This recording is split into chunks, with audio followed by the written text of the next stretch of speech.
আবার ফিরছে প্রতীক সেন ও সোনা সাহা। নতুন ধারাবাহিক লায়লা নিয়ে তুমুল চর্চা। বাংলা টেলিভিশনের জনপ্রিয় জুটিগুলোর মধ্যে অন্যতম প্রতীক সেন ও সোনা সাহা। মোহর থেকে এক্কা দোক্কা একসঙ্গে একাধিক ধারাবাহিকে অভিনয় করে দর্শকদের মন জয় করেছিলেন তারা। আর এবার ফের একবার নাকি ছোট পর্দায় ফিরতে চলেছে এই হিট জুটি।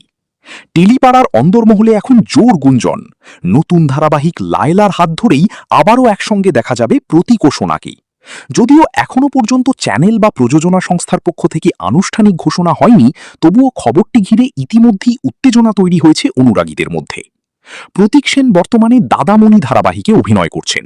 অন্যদিকে সোনা সাহাকেও শেষবার দেখা গিয়েছে জনপ্রিয় মেগা শুভ বিবাহে। দীর্ঘদিন পর আবার তাদের একসঙ্গে দেখার সম্ভাবনায় স্বাভাবিকভাবেই উচ্ছ্বসিত দর্শকরা। এদিকে বাংলা টেলিভিশনে একের পর এক নতুন ধারাবাহিক আসার খবরও সামনে আসছে। সম্প্রতি প্রকাশ্যে এসেছে নতুন মেগা দুলারির প্রোমো। স্বর্ণেন্দু সমাদ্দারের প্রযোজনা সংস্থার এই ধারাবাহিকে নায়িকা হিসেবে দেখা যেতে পারে দেবপ্রিয়া বসুকে। তবে সবচেয়ে বেশি চর্চা এখন লায়লা নিয়েই।